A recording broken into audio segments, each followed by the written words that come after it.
Hi everybody and welcome back to another lesson in the TOEFL preparation series for 2026.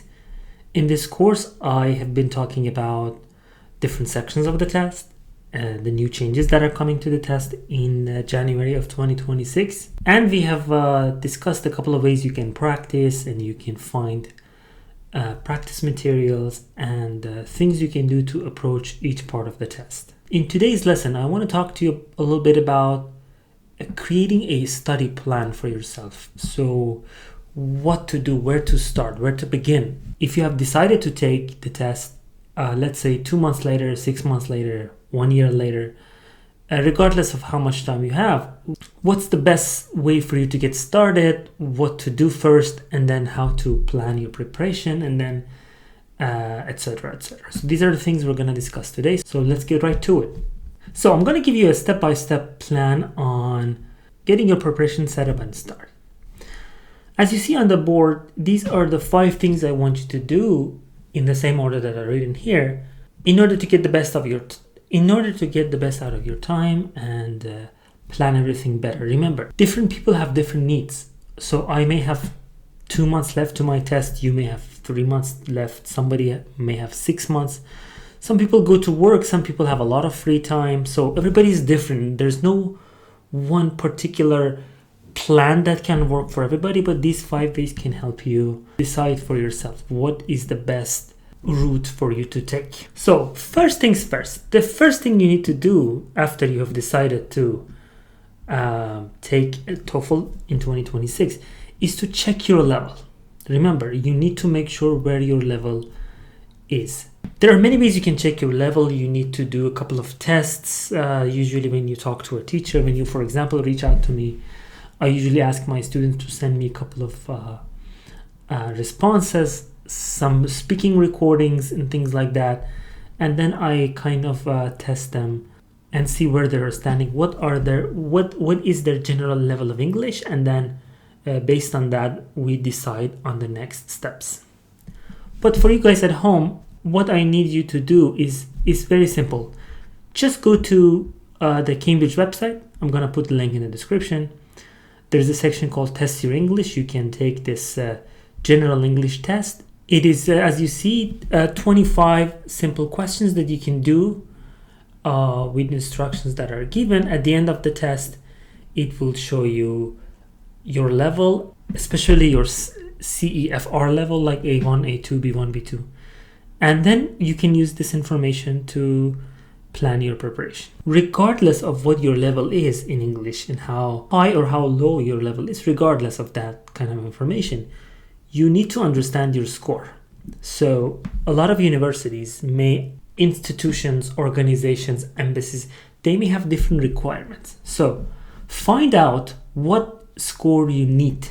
All right. So for example, somebody needs a 5, somebody needs a 5.5, somebody needs a minimum of 4.5. I'm using these numbers because these numbers are the new TOEFL scale. So let's take a look at the table. The new scoring system for TOEFL 2026 will be different. Instead of a 120 system of scores, you're going to receive a score from 1 to 6, as you see on this table. So from 1, it goes up to 6. So you get a score for each skill: reading, listening, writing, and speaking, and then you will get a total. So this total is what, for example, your applying institution, the place you're applying, may ask you to provide. So for example, your university may require a 5.5 or a 5 or a 4.5. Again, it's different for different universities, different level of education, different countries, different embassies. So you always need to double check and find the latest language requirement on their official website. So do it now. Go to the university or to the organization that you want to offer your TOEFL to, and then go to their website and find their latest requirements. They may still use the old system, like 0 to 120. Don't worry, in 2026 you will still see this number. So on your results report you will see the new system 1 to 6, and you will also see this 1 to 0 to 120 for like the next 2 years. They're going to keep that just to make sure this transition runs smoothly. So always find out. So for example, I have students who reached out to me the other day, and their university is asking them for a score of a minimum of 95, so they can also get a 5. So anything higher than 5 or higher than 5, or 95 or higher. So this is the information you need to know before you do anything for your preparation. So if you remember, in the previous step, we checked our level. So let's say I checked my level. My level is B2. My university is asking me for a score of 5, let's say, or 95. So that's a C1, as you see here. But my level is B2. If you're a B2 and the score that you need is C1, you need to ask yourself, do I have enough time to get to this level? Okay. What do I mean is this. So my current level of English is a B2. So it means that in the next 3 to 6 months or more, I can prepare to get a score within the C1 level. Let's say a minimum of 5. That's possible. That's within reach with enough practice. However, if I am a level B2 and I want to take the exam next month, and the score that I need is 5.5 or 5, it's a little bit tricky. I may not be able to achieve that because the time that I have is too short for me to prepare myself for the test and also improve my general English. So this is a little bit tricky. So if you are at the level B2 and you want to get a score, your targeted score is not in your CEFR level, so it's in the next tier. Remember that you need at least 3 months to work on your general English as well as preparing for the test. So you need to actually sit down with yourself and make a decision about the time that you want to do the test. But if your level is B2 and the score that you need is, for example, 4 or 4.5, this is great news. You just need to work on preparing for the exam, just a few tips and tricks, learn more, practice, and you can get ready for this test in a very short time. I would say in a matter of weeks. Something like 3 to 6 weeks, you can definitely prepare for the test. Again, it depends on how much time you have and how much practice you can get. So that's why I usually give a range. I cannot give you an accurate number. But if your score is within the tier of your English level, this means that you are ready to start fully preparing for the test and consider doing the test in a very short time. But if it's in your next tier, be careful. You need to have at least 3 months or even more to both work on your general English and also the score that you need.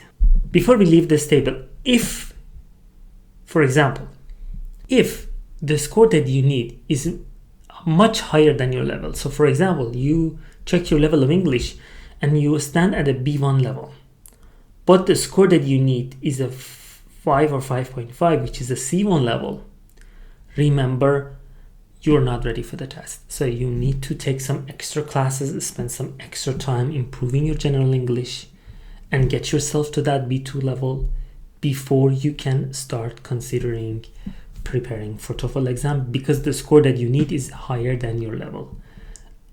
If you have like a year or more than that, of course you can do both at the same time, but remember if your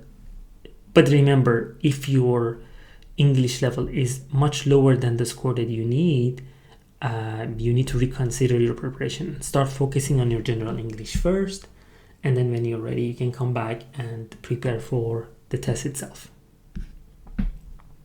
Okay, we checked our level. Based on that information, we went to the official website, we found our score. Now we know that how much time we need and things like that, as we discussed. So what's the next step? The next step is to set your exam date. This is very important.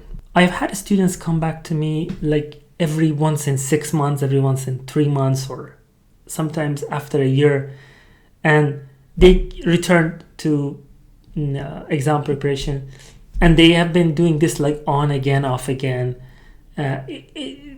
One of the ways you can resolve this is to kind of set an exam date. You don't have to really You don't have to register for the test. If you do that, that's great.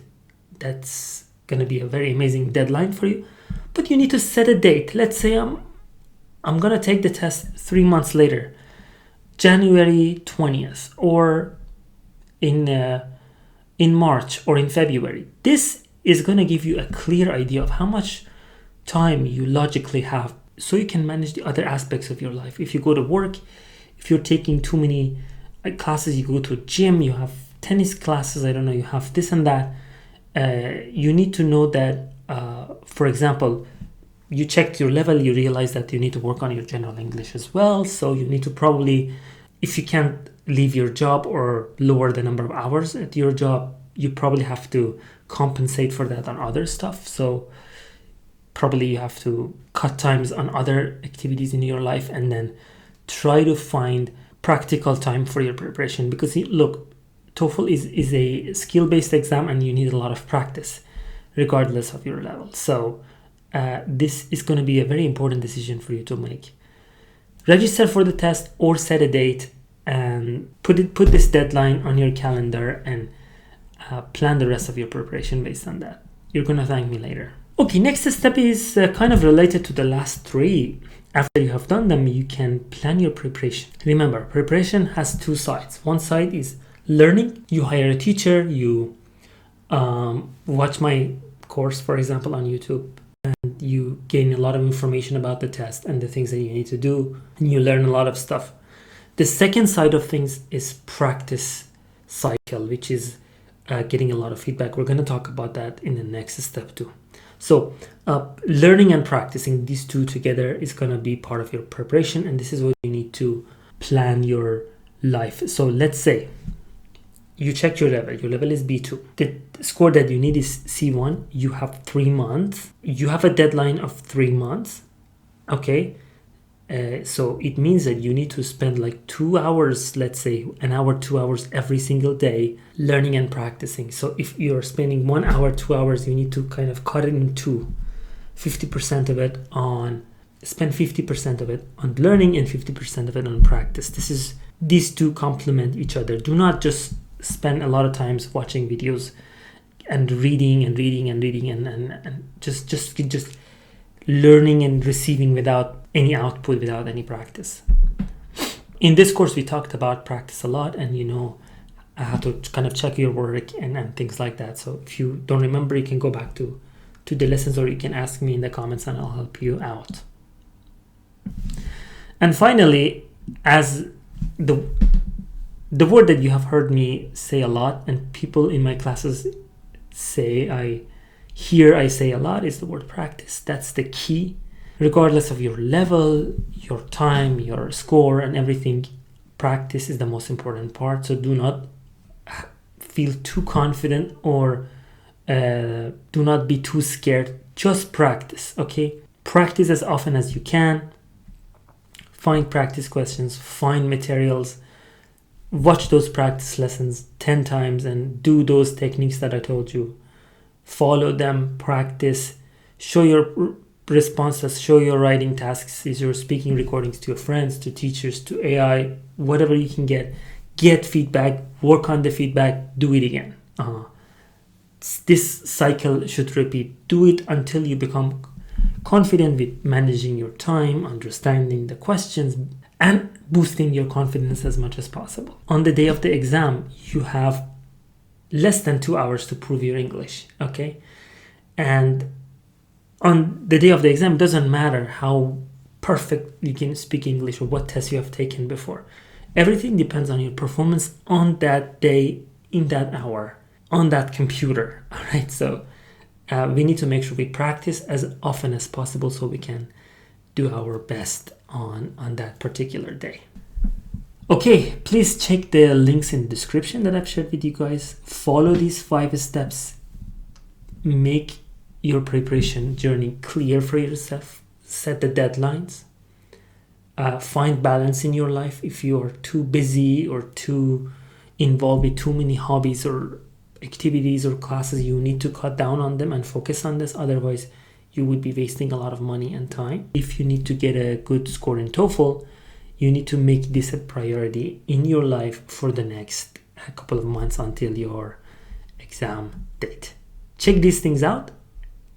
Try to apply them in your life. If you have any questions, you can drop them in the comments, and I'll be more than happy to help you with your preparation. Remember, everybody has a different program, different life. We all come from different life scenarios, so things might be different for you, and hopefully these 5 steps can help you clear things up. Thank you very much for watching this video, and I'll see you in another one very soon. Thank you very much. By the way, don't forget to like and subscribe if you haven't, and share this video with anybody who's preparing for TOEFL.